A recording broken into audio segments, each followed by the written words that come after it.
It's been making headlines across the country. The United Methodist Church facing a historic split. A proposal announced Friday by church leaders would formally split the denomination over convictions of homosexuality. KGTC's Barrett Leone joins us live in the studio with more on this major discussion. Barrett. Yeah, Caitlin, one of the proposals in question would eliminate a certain section in the United Methodist Book of Discipline that states the practice of homosexuality is inconsistent with Christian teaching. Those lines have been in the book, which outlines the practices and teachings of the church since 1972. It certainly has been making national headlines. The church-going future of 13 million people worldwide is up in the air over how the Methodist Church views homosexuality. It's very interesting across denominations. This has been a flashpoint. This issue of full inclusion of LGBTQI queer people.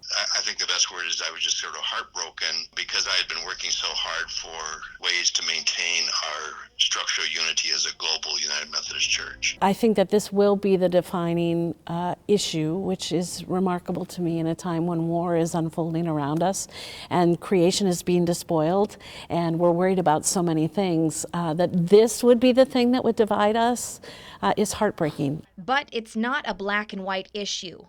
It comes back to what many people will refer to as biblical or scriptural authority. Perhaps we need to look at this matter in a more comprehensive way than just those few places where the Bible says this behavior is antithetical to the gospel.